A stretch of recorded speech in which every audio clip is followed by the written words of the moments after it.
नमस्कार, जय हिंद। मैं हूँ रौनक। नमस्ते जी अंकिल, मैं बउआ बोल रहा हूँ। आप देख रहे हैं रणतंत्र। और देखिए, आप और मैं एकदम अलग अलग टाइम पे प्रेशर महसूस करते हैं। अलग टाइम पे मतलब मतलब ऐसा है कि आपके ऊपर प्रेशर तब आता होगा जब आप गोलगप्पे वाले की दुकान पे खड़े हो, आपके मुंह में कोई गोलगप्पा ठुसा हुआ हो, दूसरा वाला गोलगप्पा प्लेट में हो और तीसरा गोलगप्पा गोलगप्पे वाला लेकर रेडी हो आपको खिलाने के लिए। लेकिन हमारे ऊपर प्रेशर तब आता है जब सामने वाली टीम का कोई प्लेयर बढ़िया खेल जाता है और उसकी वजह से टीम इंडिया को हार का मुंह देखना पड़ता है।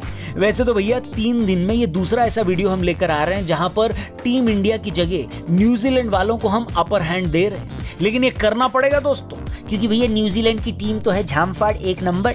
और वैसे भी अगर कबूतर आंखें बंद कर ले और उसे बिल्ली न दिखे तो इसका ये मतलब थोड़ी ना होता है कि बिल्ली चली गई है कि नहीं। क्या बात है बउआ भाई, क्या मुहावरा मारा है। पब्लिक इसका स्क्रीनशॉट लेके इंस्टा पे टैग करेगी तुमको। फिर से बोलता हूँ, अगर कबूतर आंखें बंद कर ले और उसे बिल्ली न दिखे तो इसका मतलब ये नहीं है कि बिल्ली चली गई है। इसीलिए जरूरी है कि हम ये समझ के चलें कि सामने वाली टीम में भी कुछ दिग्गज हैं। वैसे एक सेकंड, दिग्गज से याद आया, अगर आप भी फॉरेन के यानी विदेश के दिग्गज यूनिवर्सिटीज में पढ़ाई करना चाहते हो तो लेवरेज एड्यू आपकी फुल हेल्प करेगा। जी हाँ, 5 करोड़ की स्कॉलरशिप अनाउंस करिए स्टूडेंट्स के लिए।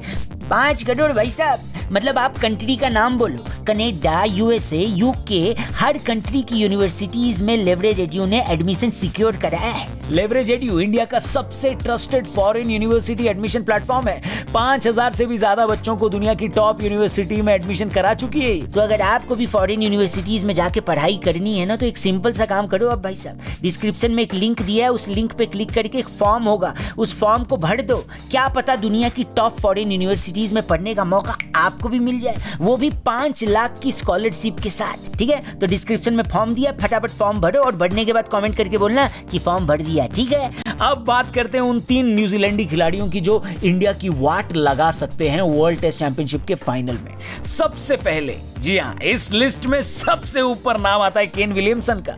और किसी का आ भी कैसे सकता है। विलियमसन स्टाइलिश है, कंसिस्टेंट है, डेडिकेटेड है और इन सब के ऊपर टैलेंटेड भी है। ऊपर से इतना शानदार एटीट्यूड है उनका कि हम उन्हें भला बुरा भी नहीं बोल सकते। मतलब आधी दिक्कत तो इंडिया वालों को इस बात से है कि फाइनल पाकिस्तान, इंग्लैंड या ऑस्ट्रेलिया जैसी टीम के साथ क्यों नहीं हो रहा है, जहां हम भर भर के उन्हें गाली दे सके।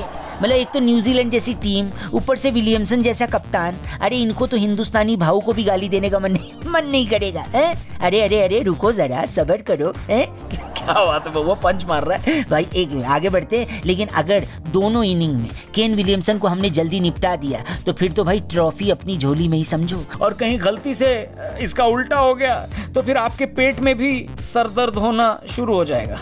यार आगे बढ़ते हैं, दूसरे प्लेयर की बात करते हैं। पाश ने बोला है सबसे खतरनाक होता है सपनों का मर जाना, लेकिन आपको पता है इससे भी ज्यादा खतरनाक होता है वो आदमी जिसे बस किसी भी तरह से क्रिकेट खेलनी हो।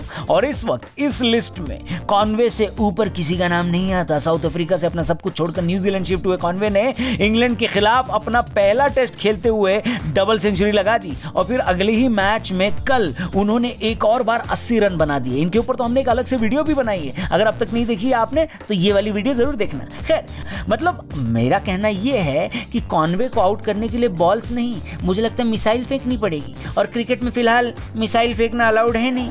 इसीलिए मैं कहता हूं कि अभी से संसद में प्रस्ताव पारित हो जाना चाहिए कि जो भी इंडियन बॉलर कॉनवे को आउट करेगा उसे भारत रत्न, पद्मश्री, पद्म विभूषण और रेड एंड व्हाइट बहादुरी पुरस्कार सब कुछ एक साथ दे देना चाहिए कि नहीं। अब बात करते हैं तीसरे खिलाड़ी की। नाम है इनका ट्रेंट बोल्ट, निक नेम है थंडर बोल्ट। और सच में जब इनकी बिजली गिरती है ना भाई साहब, तो सामने वाली टीम जल भुन जाती होगी।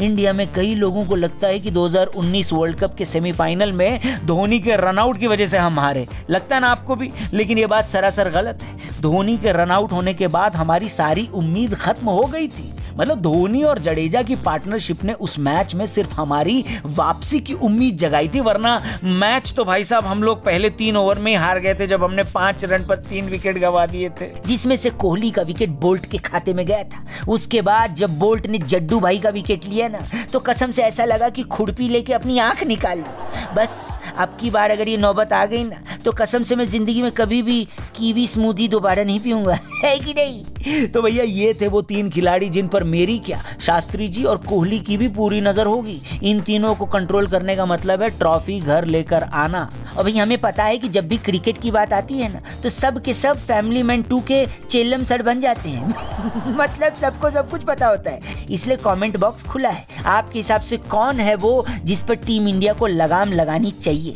ये बता दीजिएगा कमेंट करके। बाकी डिस्क्रिप्शन में हमने आपको बताया ना कि वो फॉर्म दिया है, वो लिंक पे क्लिक करके वो फॉर्म भरिए, जहां से लेवरेज एडू की मदद से हो सकता है आप फॉरेन यूनिवर्सिटी में जाकर पढ़ाई करें और 5 लाख का स्कॉलरशिप जीते। वैसे तो उन्होंने कुल मिलाकर 5 करोड़ का स्कॉलरशिप अनाउंस किया है भाई साहब, हैं? उसके लिए हम ऑल द बेस्ट बोलना चाहेंगे आपको। बाकी हमारे चैनल को जरूर सब्सक्राइब करिएगा, फेसबुक पे देख रहे तो हमारे पेज को लाइक करिएगा और इंस्टाग्राम पे भी राम राम जरूर बोलिएगा। और टेलीग्राम पे भी अगर आपको ये वीडियो चाहिए तो हमको सब्सक्राइब करिएगा टेलीग्राम पे भी, आरजे रौनक ऑफिशियल। ठीक है, see you tomorrow, bye bye, take care and जय हिंद।